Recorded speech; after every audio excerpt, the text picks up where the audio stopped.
All right, guys, instead of Thronebreaker EQ, we've got Valiant EQ this month.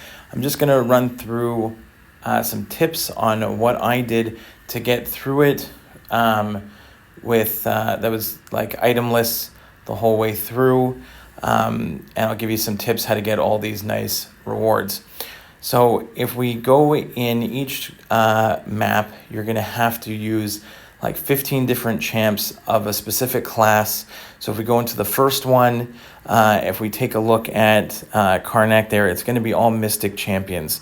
And really the only thing you gotta really look for, go around the map, look at all the different champions, see if there's anyone that you're unfamiliar with, and double check the nodes. They do switch a few times, and usually halfway through it encourages you using a striker. So especially when you've got like 15 champions that you've got to go through, just double check that you've got the strikers added where you need them, and if there's any troublesome fights. Like Vision Arcus can be a very annoying fight, so if you have one Mystic champion that you particularly like to use for him, make sure you save it. And you can also use some healing champs throughout the fight to bring your health back up, because you are not going to gain health. And then the bosses are the same as the Valiant Gauntlet. So champions like Chavez, champions like Black Widow, Clairvoyant, Absorbing Man are ones that you can kind of sneak in there to get some nice healing as you work your way through. But you got to take a look at your roster, make sure that you're comfortable using maybe some lower level champions for some easier fights, and your best ones for the harder ones. So if we go into quest number 2, we're looking at all skills that put on a lot of debuffs are going to be your best bet to get that extra boost. Because if you haven't done Thronebreaker EQ in a while, I kept doing it every month, and so if you get used to these nodes. But again, double check them, look around the path. Like I saw an annoying MODOK, so I want to keep someone that I like for MODOK. And also there's a Hyperion there, so there's not a lot of power control, like if any skill champions.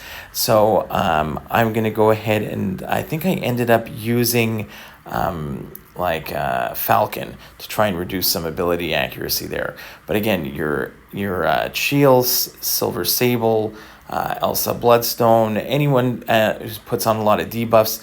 Blade is a really nice champion if you want to sit there and heal up. Kingpin will get some healing for you. So there are definitely some champions that you can throw in on some easier fights to get your health back up if you don't want to use any potions. So if we go to the third quest, and again, bosses, you can check out my Paragon boss solo video. I did the whole Paragon item list.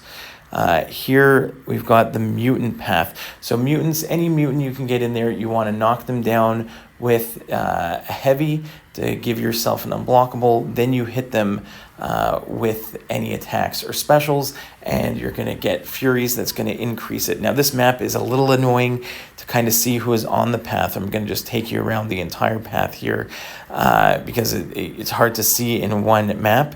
But for the most part, like for Invisible Woman, I took Professor X, but most of the fights are pretty straightforward. Maybe I used Archangel for Yellow Jacket. The new Falcon puts a slow on you, so that's an easy fight to get some free healing. And the rest aren't too bad. And then again, I used Viv for Taskmaster, if you saw in my Paragon video. So again, take a look at your roster. APOC, and I even is good for healing. And even I took a 6-star rank 2 Wolverine and just used it to, like when I was low on health, bring in a Wolverine and against like an easy fight like Thor, and then just build my health back up to full. So that's what I did here. If we move on to the next quest here, and this one you get to bust out all your cosmic champions, and again look at the go around the map, take a look at the champs there. For the most part, you have to just use a lot of buffs that'll get you, I think it's a vigilance, and then you won't falter, and then you'll get a bunch of furies. But there's an abomination there. Make sure you use a poison immune champion. Most of the fights here are not that bad. There is a spider ham, and I think I just saved my serpent for that because I could get around his evades very easily. But again, nothing too crazy on it. Just again, make sure you take a look at the nodes. I think later on, again, it encourages you to have strikers for some nodes. So, but for the most part, the champion, there aren't too many difficult encounters. And again, for the boss, I used like a Shield or an Elsa Bloodstone, worked really well like in my boss video. And again, go through your champs, take a look at what you have and make those decisions. The next path here is the one that's all techs. And again, techs, not too bad here again at all.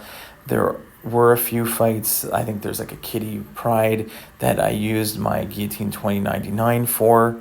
But again, this path wasn't so tricky. There is a Void. So for Void, obviously, just make sure that you're not getting too many debuffs on yourself. And make sure you get that 10th hit to remove it. So, but there's nothing too crazy in the gameplay in terms of this one, in terms of preventing that. There is some glancing that you can put on yourself, which if you're not using a robot, can actually heal you back up. So that is also very helpful. Plus, there are some tech champions that can get you some healing if you need to. And then Yelena, I did end up getting the solo with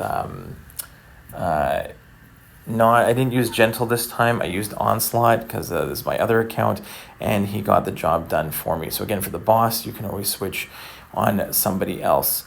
But again, use your tech roster. It worked out really well here. I think in this last one had some of the more annoying fights because the node is constantly giving them an unblockable. The unblockable is removed any attack that they use. So if they use even the first attack in their special will remove the unblockable, but the timer keeps coming. So for champions that don't have an easily evadable special, you might want to save someone like Silk for those fights specifically. I think it was Cable and Joe Fixit. There is also a Dormammu, so you want someone like a Titania with no buffs. Most of the champions are pretty easy to deal with. Warlock, just be careful with willpower and your healing that you're not taking too much damage there. And again, this Joe Fixit, I would save like a Silk for, or because you just got to be really careful with the unblockable, because if he gets an unblockable special 1, he's going to bleed you pretty bad. And then right before the boss, you can heal up really nicely against Ant-Man, and then the boss again super easy with Viv. So hopefully those tips helped you out.